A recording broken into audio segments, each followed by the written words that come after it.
Mean 101 sorry 010 111 100।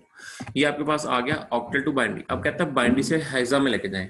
Binary से hexa में आपको तरीका याद होगा जो हमने ऊपर पढ़ा था कि आपने चार चार के ग्रुप बनाने, ठीक है। बाइनरी से हेक्सा में जाने के लिए चार चार के, तो इस टेबल को भी हम नीचे कॉपी कर लेते हैं और फिर हम इसके चार चार के ग्रुप बना लेते हैं, ठीक है। यहीं पर ही हम एक साइड पे इसको भी कॉपी कर लिया हमने, ठीक है। यहाँ पर हमने इसके चार चार के राइट साइड से स्टार्ट करना है, चार चार के ग्रुप बना लिए। ये चार का ग्रुप बन गया, ये चार का ग्रुप बन गया और ये भी चार का ग्रुप बन गया। तो हम ऐसा करते हैं, नीचे सीक्वेंस में लिख लेते हैं। सीक्वेंस का लाजमी ख्याल रखना है, सीक्वेंस अगर डिस्टर्ब हुआ तो इसका मतलब ये है कि आपका आंसर गलत हो जाएगा।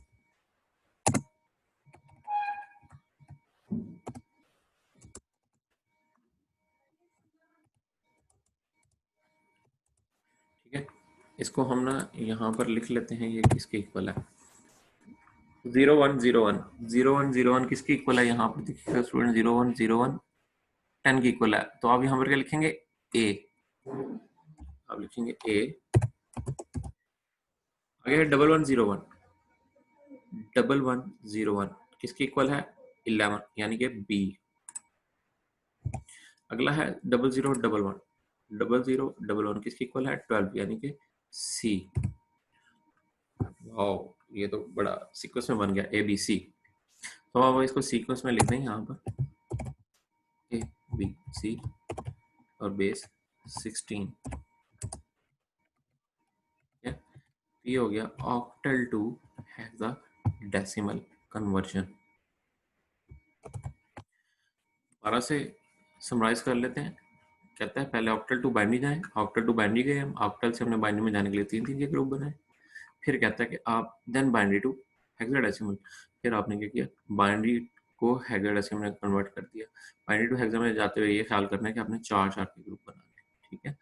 ऑक्टल के लिए ये वाला टेबल यूज करना है, हेक्साडेसिमल के लिए ये वाला टेबल यूज करना है। तो आपके पास 5274 बेस 8 में किसके इक्वल हो गया ए बी सी के इक्वल।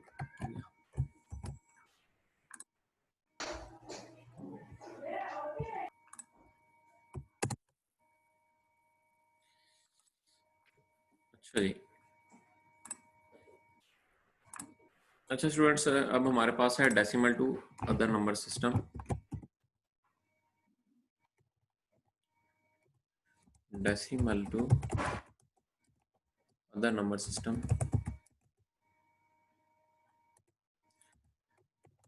सबसे पहले बाइनरी की बात करते हैं।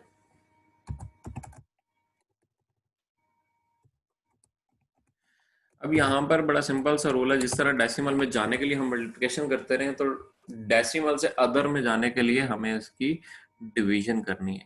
डेसिमल से अदर में जाने के लिए हम क्या करते रहे, सॉरी बाइनरी आने के लिए, डेसिमल में आने के लिए हम मल्टीप्लिकेशन करते रहे, तो डेसिमल से जाने के लिए हम क्या करेंगे डिवीजन।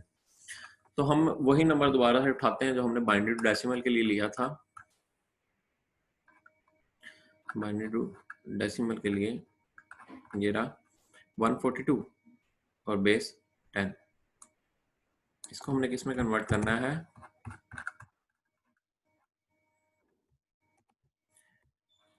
हमने इसको कन्वर्ट करना है क्लास बेस 2 में, ठीक है, बाइनरी में, डेसिमल टू बाइनरी।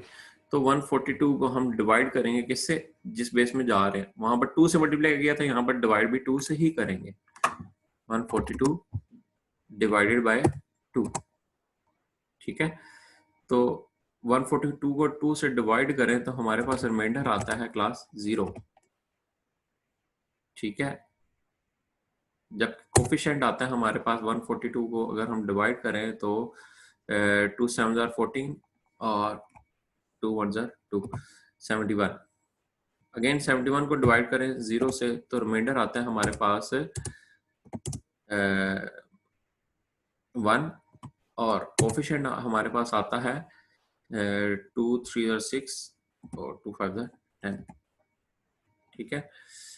अगेन हम इसे डिवाइड करें 2 से, यहाँ पर 2 था,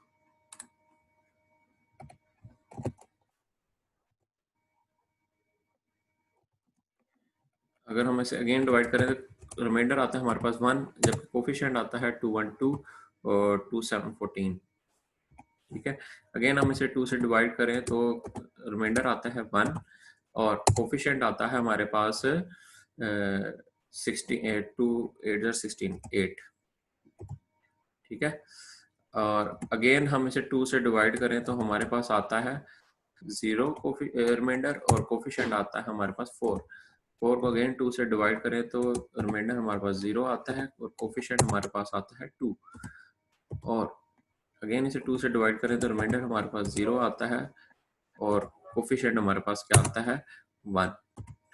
तो आपने तब तक डिवाइड करते रहना है जब तक आपको रिमाइंडर 0, सॉरी कोफिशिएंट, रिमाइंडर नहीं, 0 कोफिशिएंट जो है 0 या 1 नहीं मिल जाता। अब आपने यहाँ से स्टार्ट करना है और इसको एक तरतीब में लिख देना, बड़ा सिंपल सा है। आपने क्या करना है 1 0 0 0 1 1 1 0, आपने तरतीब से लिख दिया बेस 2। ठीक है, और ये आपका कन्वर्ट हो गया डेसिमल टू हेक्सा में, सॉरी डेसिमल टू बाइनरी में। दोबारा से देखिए क्लास, आपने क्या करना है, आपने बेसिकली एलसीएम लेना है। ठीक है, तो आपने यहाँ से जैसे ही एलसीएम आ जाए आपने यहाँ से इस तरफ से स्टार्ट करना, नीचे से ऊपर की तरफ, और इसको तरतीब में लिख देना, तो वो आपका कन्वर्ट हो जाएगा। कन्वर्ट किया था बाइनरी से डेसिमल में जाते हुए, यहाँ पर ये भी आंसर मैच कर रहा है। ठीक है, और जो बाइनरी से डेसिमल में हमने किया था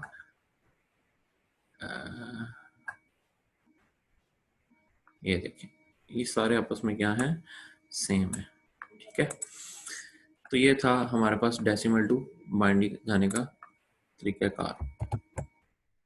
अब हम चलते हैं बगैर किसी देर के डेसिमल टू ऑक्टल।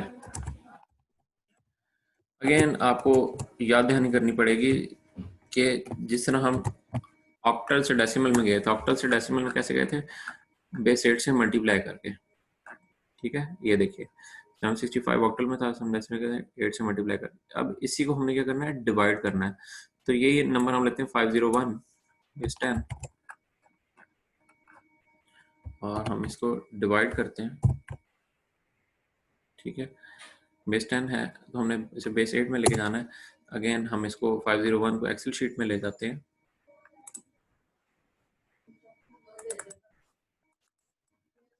ठीक है, 501 किससे डिवाइड करना है, किस बेस में जा रहे हैं, किस बेस में, बेस 8 में जाना चाह रहे हैं। ठीक है, डेसिमल से ऑक्टल में, तो 8 से डिवाइड करेंगे क्लास। इसको थोड़ा सा ऑर्गेनाइज कर लेते हैं।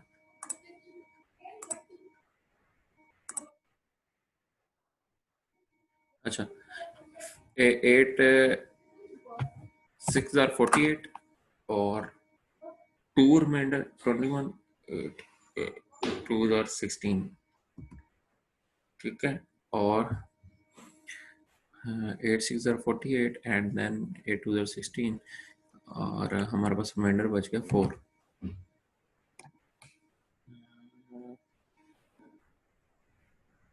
सॉरी 4 नहीं, 5 रिमाइंडर आ गया।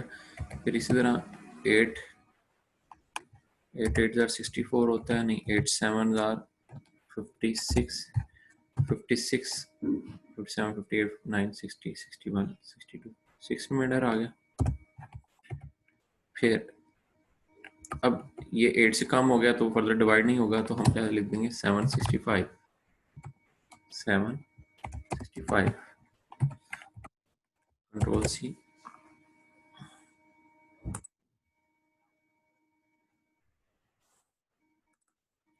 तो हम इसे कन्वर्ट करें तो ये क्या आ जाता है 765 बेस 8।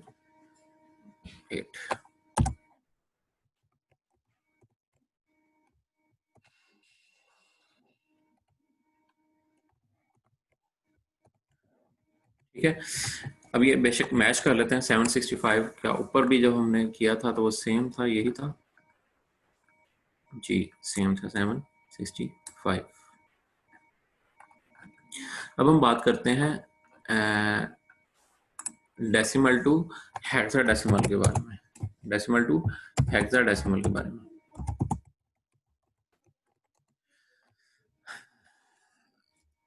तो डेसिमल का कोई नंबर लेते हैं जिसे हम हेक्साडेसिमल करें। अगेन हम ऐसा करते हैं 501 ही ले लेते हैं।